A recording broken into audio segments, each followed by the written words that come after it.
گرامی قدر حاضرین و سامعین، حضرت عائشہ رضی اللہ تعالی عنہا سے روایت ہے کہ رسول اکرم صلی اللہ تعالی علیہ وسلم کی خدمت میں ایک شخص حاضر ہوا اور اس نے آ کر کہا، اللہ کے رسول، کبھی جب مجھے اپنی موت کا خیال آتا ہے اور پھر کبھی آپ کی موت کا خیال آتا ہے تو میں بڑا پریشان ہو جاتا ہوں۔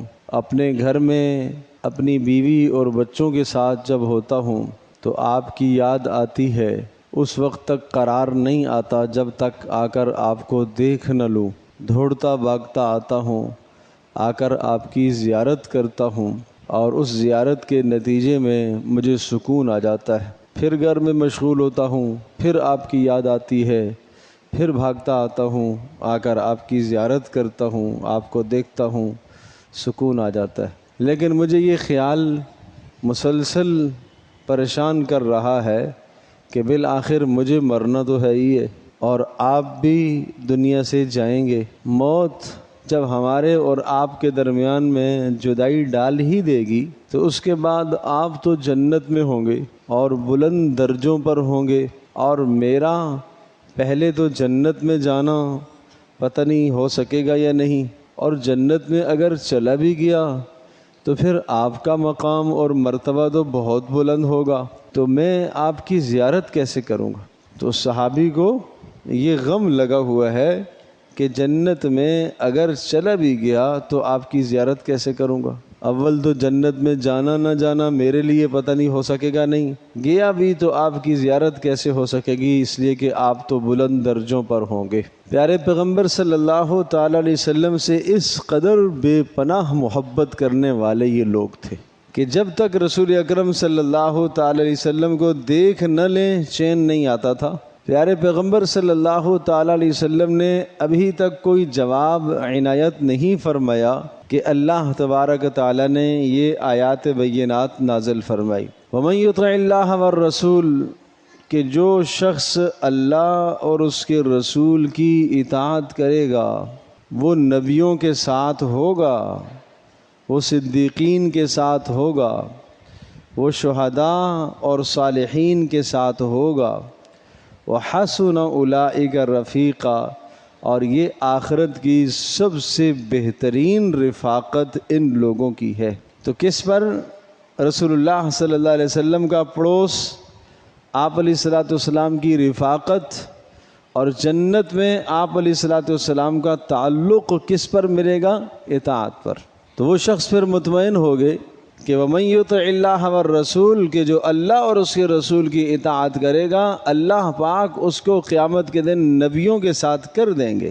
اور پھر ایک حدیث میں رسول اکرم صلی اللہ تعالی علیہ وسلم نے یوں ارشاد فرمایا، ایک شخص آئے اور انہوں نے آ کر سوال کیا، اللہ کے رسول، قیامت کب قائم ہوگی؟ پیارے پیغمبر صلی اللہ تعالی وسلم نے ارشاد فرمایا، وَمَا أَعْتَدْتَ لَهَا، آپ نے قیامت کے لیے کیا تیاری کر کے رکھی ہوئی ہے؟ تو اس شخص نے یہ کہا، اے اللہ کے رسول، بہت بڑی نمازیں تو نہیں ہیں، بہت بڑے روزے تو نہیں ہیں، بہت صدقہ تو نہیں ہے، اور دیگر خیر کے اعمال تو نہیں ہیں، البتہ ایک بات یہ ہے کہ میں اللہ کے رسول سے محبت کرتا ہوں۔ تو پیارے پیغمبر صلی اللہ تعالی وسلم نے ارشاد فرمایا، المرء مع من احب، آدمی جس کے ساتھ محبت کرے گا قیامت کے دن اس کا حشر اسی کے ساتھ ہوگا۔ حضرت انس رضی اللہ تعالیٰ عنہ فرماتے ہیں کہ اس حدیث کو سننے کے بعد ہمیں تو یقین ہو گیا، سیدنا ابوبکر صدیق رضی اللہ تعالیٰ عنہ سے ہم بے پناہ محبت کرتے ہیں، عمر فاروق رضی اللہ تعالیٰ عنہ سے بے پناہ محبت کرتے ہیں، عثمان رضی اللہ تعالیٰ سے بڑی محبت ہم کرتے ہیں، علی المرتضیٰ رضی اللہ تعالیٰ عنہ سے بڑی محبت کرتے ہیں، اور پیارے پیغمبر صلی اللہ تعالیٰ علیہ وسلم کے ساتھ ہم محبت کرتے ہیں۔ اس حدیث کو سننے کے بعد ہمیں بھی کچھ نہ کچھ امید ہونے لگی کہ ہمارا بھی کام بن جائے گا، اس لیے کہ ہم ان لوگوں سے محبت کرتے ہیں، اور قیامت کے دن اللہ کی ذات سے امید ہے کہ اللہ پاک ہمارا حشر بھی ان بزرگوں کے ساتھ کر دے گا، سیدنا ابوبکر صدیق رضی اللہ تعالیٰ عنہ کے ساتھ محبت۔ تو میرے عزیز دوستو اور بزرگوں، رسول اکرم صلی اللہ تعالیٰ علیہ وسلم کے ساتھ محبت کا تقاضا یہ ہے کہ نبی علیہ الصلوۃ والسلام کی اطاعت اور فرما برداری کی جائے۔ اس لیے کہا جاتا ہے آپ رسول اکرم صلی اللہ تعالیٰ علیہ وسلم کے ساتھ محبت، آپ علیہ الصلوۃ والسلام کے ساتھ تعلق اور آپ علیہ الصلوۃ والسلام کے ساتھ حد درجے کی محبت کا اظہار تو کرتے ہو، لیکن یاد رکھنا جو آدمی جس سے محبت کیا کرتا ہے اس کی اطاعت بھی آدمی کیا کرتا ہے۔ پیارے پیغمبر صلی اللہ تعالیٰ علیہ وسلم کے ساتھ محبت کا نتیجہ یہ ہے کہ آدمی رسول اکرم صلی اللہ علیہ وسلم کی اطاعت اور فرمانبرداری کرے۔ حضرت علامہ قاضی عیاض رحمۃ اللہ علیہ نے اپنی کتاب الشفا پیارے پیغمبر صلی اللہ تعالیٰ علیہ وسلم کی سیرت پر بڑی جاندار، بڑی خوبصورت کتاب ہے تو بہت مختصر، لیکن اس کتاب کے اندر کیا ہی انہوں نے کمال کر دیا ہے۔ پیارے پیغمبر صلی اللہ تعالیٰ علیہ وسلم کی سیرت کو بہت مختصر الفاظ میں انہوں نے جمع فرمایا۔ تو اس میں لکھا ہے جو آدمی اللہ کے ساتھ محبت کرتا ہے اس کی نشانی کیا ہے؟ وہ قرآن مجید سے محبت کرے گا، اس کو پڑھے گا، اس کی تلاوت کرے گا، اس کے معنی میں غور کرے گا۔ اور قرآن مجید کے ساتھ محبت کی نشانی یہ ہے کہ قرآن مقدس کو لانے والے صاحب قرآن محمد رسول اللہ صلی اللہ علیہ وسلم سے محبت کرے گا۔ اور محمد رسول اللہ صلی اللہ تعالی علیہ وسلم کے ساتھ محبت کی نشانی یہ ہے محمد رسول اللہ صلی اللہ تعالی وسلم کی سنتوں کو محبوب بنا لے گا، آپ کے طریقے کو پسند کرے گا۔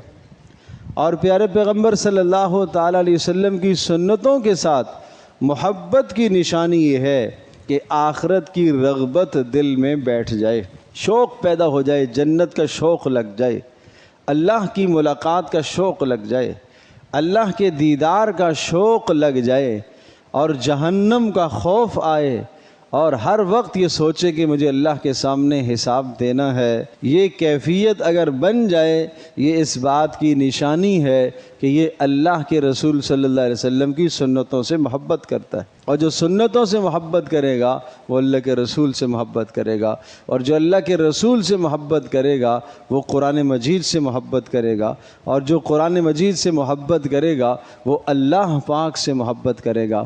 والذین آمنوا اشد حبا للہ، ایمان والے تو سب سے زیادہ اللہ سے محبت کرتے ہیں۔ اور سب سے زیادہ اللہ سے محبت کی ایک اور نشانی ذہن نشین فرمائیے گا کہ اللہ سے محبت اور اللہ کے رسول سے محبت کی سب سے بڑی نشانی، میرے عزیز دوستوں اور بزرگوں، دنیا میں ہر شے نشانیوں سے پہچانی جاتی ہے، ہر چیز کی شناخت ہوتی ہے، ہر چیز کی علامت ہوتی ہے۔ مسجد ایک علامت سے پہچانی جاتی ہے، ہم اس کی نشانی دیکھتے ہیں۔ مینارہ یہ مسجد کی ایک نشانی لگی ہوئی ہے، اس سے محسوس ہوتا ہے۔ محراب یہ مسجد کی ایک نشانی ہے۔ دنیا کی ہر چیز نشانی سے پہچانی جاتی ہے۔ محمد رسول اللہ صلی اللہ علیہ وسلم کے ساتھ محبت کرنے والا آدمی بھی قیامت کے دن نشانی سے پہچانا جائے گا کہ یہ رسول پاک صلی اللہ علیہ وسلم سے محبت کرنے والا ہے۔ اس میں کیا نشانی پائی جا رہی ہے وہ بات ذہن نشین فرمائیے گا۔ جو آدمی رسول اکرم صلی اللہ علیہ وسلم سے محبت کرتا ہے اس شخص کو رسول پاک صلی اللہ علیہ وسلم کی مرغوبات، آپ کی محبوبات پسند ہو جاتی ہیں۔ کیا معنی؟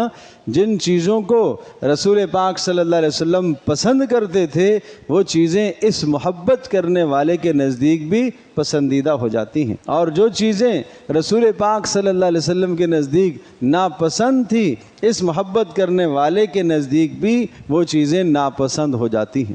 صحابہ اکرام رضی اللہ عنہم اجمعین کا مزاج گرامی یہ تھا کہ رسول اکرم صلی اللہ تعالی علیہ وسلم کی محبوبات اور مرغوبات کو دیکھتے تھے۔ آپ اس وقت کیا چاہتے ہیں؟ آپ کو کیا پسند ہے؟ کھانے میں کیا پسند ہے؟ پینے میں کیا پسند ہے؟ پہننے میں کیسا لباس؟ چلنے کا انداز کیا ہے؟ جو چیز رسول پاک صلی اللہ تعالی وسلم کی وہ دیکھتے تھے غیر شعوری طور پر ان چیزوں کو اپنانا شروع کر دیتے تھے۔ یہ حد درجے کی محبت ہے۔ ایک شخص رسول اکرم صلی اللہ علیہ وسلم کی خدمت میں حاضر ہوئے، رنگ کے کالے تھے، حبشی تھے، اور آ کے کہا اللہ کے رسول جو دین آپ لے کر آئے ہیں اگر میں اس دین کو قبول کروں، نسب میں آپ کے برابر نہیں ہوں، خوبصورتی میں آپ کے برابر نہیں ہوں، لیکن جو دین آپ لے کر آئے ہیں اگر اس دین کو میں قبول کر لوں تو مجھے کیا ملے گا؟ رسول پاک صلی اللہ علیہ وسلم نے ارشاد فرمایا اس کے بدلے میں اللہ آپ کو جنت عطا کرے گا، اور آپ جو رنگ کے کالے ہو جنت میں جب آپ جائیں گے اللہ تبارک و تعالیٰ ایسے رنگ والوں کو اتنا حسن عطا کرے گا کہ 1000 سال کی مسافت سے ان کے چہرے چمکتے ہوئے نظر آئیں گے۔ تو عمل پر جنت میں جائے گا اور اس طرح سے ان کے چہرے چمکیں گے۔ پھر رسول پاک صلی اللہ تعالی وسلم نے ارشاد فرمایا کہ جس نے اخلاص کے ساتھ لا الہ الا اللہ محمد رسول اللہ کا اقرار کیا اللہ تبارک تعالیٰ اسے جنت میں داخل کرے گا۔ اور پھر آپ نے ارشاد فرمایا جو آدمی سبحان اللہ و بحمدہ پڑھ لیتا ہے، فرمایا روزانہ اس کے لیے 1,25,000 نیکیاں لکھی جاتی ہیں۔ تو ایک شخص نے کہا اللہ کے رسول جب بات یہ ہے تو پھر تو ہم میں سے کون ہلاک ہو سکتا ہے، پھر تو ہم بہت نیکیاں کما سکتے ہیں، یہ تو ہم روزانہ پڑھ لیں گے، مختصر سا تو عمل ہے سبحان اللہ و بحمدہ، یہ تو چھوٹا سا جملہ ہے سبحان اللہ العظیم۔ ویسے بھی رسول اللہ صلی اللہ علیہ وسلم نے ارشاد فرمایا کہ یہ جو 2 کلمے ہیں یہ اللہ کے نزدیک بڑے پسند ہیں اور یہ زبان پر ادا کرنے میں ہلکے پھلکے ہیں، اور قیامت کے دن ترازو میں سب سے وزنی کلمے ہوں گے سبحان اللہ و بحمدہ سبحان اللہ العظیم۔ کہا یہ تو ہم روزانہ پڑھتے رہیں گے اور اس کا ثواب تو ہم حاصل کر سکتے ہیں۔